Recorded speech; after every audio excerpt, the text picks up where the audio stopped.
आज हमारे साथ मौजूद है राज्यसभा सांसद ईराना कडाडी साहब। ईराना कडाडी साहब यहाँ पर आशा का जो एहतजाज चल रहा है यहाँ पर भी। सर सीधे मैं सवाल करूंगा कि वोट चोरी को लेकर जो मुल्क भर में एक माहौल बना हुआ है, इस पर आप क्या कहें? देखिए, स्वातंत्र के बाद इतना चुनाव हो गए, चुनाव का कार्य का पूरा सुधार करने के लिए हर बार चुनाव में इलेक्शन कमीशन करते रहते हैं। अब भी अच्छा इलेक्शन करने के लिए भारत में, सारे वर्ल्ड में हम देखते ना, भारत इंडिया में इतना अच्छा इलेक्शन कंडक्ट होते इलेक्शन चुनाव के कारण, इलेक्शन कमिश्नर के कारण, वो उसके ऊपर वो शंका उठ रहे हैं। उनके साथ सही ढंग से रखने के लिए साक्ष्य भी नहीं है, उनके पास एविडेंस नहीं है। ऐसा झूठ बोलने के और दिशाभूल करने के वो राहुल गांधी को सही नहीं होते, वो गलत कर रहे हैं। सर, वेबसाइट क्यों बंद की गई? अगर इलेक्शन कमीशन सही है तो उसके लिए तो वो उसके ऊपर इंक्वायरी बिठाता। कुछ ही मिनटों में ये फेक है, मतलब इसका कुछ भी लेना देना नहीं है, ये झूठा अपप्रचार है बोलकर इलेक्शन कमीशन ने कुछ ही मिनटों में कैसा? नहीं, उनका क्या क्या आरोप है, वो आरोप को पूरा जवाब इलेक्शन कमीशन ने दिया और लोग भी दे रहे हैं। आज 2 दिन के पहले, 1 दिन के पहले उन्होंने क्या बोला था? 124 साल का एक लेडी का नाम बोले थे, वही लेडी खुद आके उनका स्टेटमेंट दे दिया, हमारा एज इतना नहीं है, वो गलत है करके। माधवपुरम में 80 लोग एक ही कमरे में जो वोट डाले, उसका तो मीडिया वाले जाकर चेक करने के बाद वो सही निकला।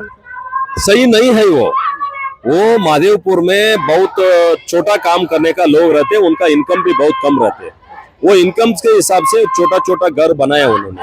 ये सारे छोटा कमरे का एक ही नंबर लिख दिया, इसमें 80 लोग है करके उनको मैसेज आया। ऐसा नहीं हो सकता। सर, पूरे विपक्ष की जानिब से यही कहा जा रहा है कि मोदी का विदेश नीति नाकाम है और वो ट्रंप, अब की बार ट्रंप सरकार, ट्रंप नमस्ते आउडी ट्रंप, ये तमाम पूरा करने के बावजूद भी 50% का टैरिफ सिर्फ 2 मुल्कों पे लगाया गया, जिसमें भारत भी है। इस पर क्या? देखिए, विश्वमान्य नेता मोदी सारे वर्ल्ड में इतना नाम कमाई किया, उनके ऊपर आरोप करने के लिए कुछ भी नहीं है उनका। इसलिए इस बार उन्होंने इलेक्शन कमीशन का मुद्दा लेकिन टैरिफ तो लगाया ना? क्या जी? टैरिफ तो 50% लगाया। उसको सामने करने के लिए क्या कर रहे हैं, हम गवर्नमेंट कर रहे हैं ना, और दूसरे देशों के साथ इनका अच्छा संबंध कर रहे हैं, उसको सामने करने के लिए सरकार सिद्ध है। सर, ये पहलगाम हमला जो हुआ था ऑपरेशन सिंदूर को लेकर 32 बार ट्रंप जो है खुद की वजह से इसको रुकाया बोला, इसके ऊपर मोदी, वजीर आजम मोदी ने कुछ भी क्यों नहीं बताए ना। हमारा विदेशांग मंत्री भी उसके बारे में कमेंट किया, रक्षा सचिव भी कमेंट किया, उसके बाद हमारा प्रधानमंत्री भी कमेंट किया। लेकिन शुरुआत में तो इनकार किया था। नहीं, ऐसा नहीं।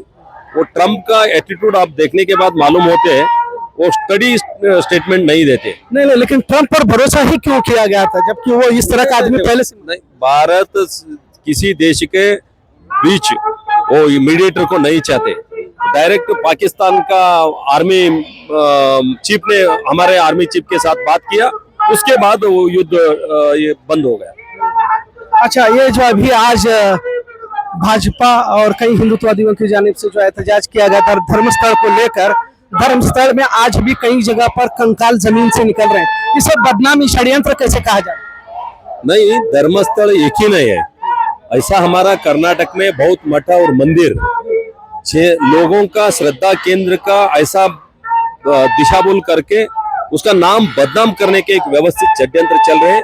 इसके ये SIT रचने होने के बाद पूरा पता हो गया सब देश राज्य के सारे लोगों को, लोगों मन में इतना ये आ रहे सरकार के ऊपर ऐसा क्यों कर रहे करके, लोग बाहर रास्ते के आने के पहले सरकार इसके ऊपर कार्रवाई करने। लेकिन कंकाल निकल रहे ना जमीन से, वहां पर जहाँ 3-4 जगह कुछ भी नहीं है ना, वो फेल्योर हो गया।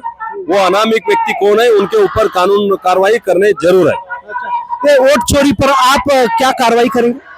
ये वोट चोरी पर इल्जाम लगाएगा? नहीं, हमारे जिम्मेदारी वो नहीं है, इलेक्शन कमीशन का जिम्मेदारी है। इलेक्शन कमीशनर राहुल गांधी को नोटिस भेज दिया, वो नोटिस को उत्तर देने का जिम्मेदारी उनके ऊपर। नहीं, ये इल्जाम भी लगाया जाता है कि तमाम सरकारी एजेंसी के पास एविडेंस नहीं है ना, इसलिए वो इलेक्शन कमीशन का नोटिस को रिप्लाई नहीं दे रहे।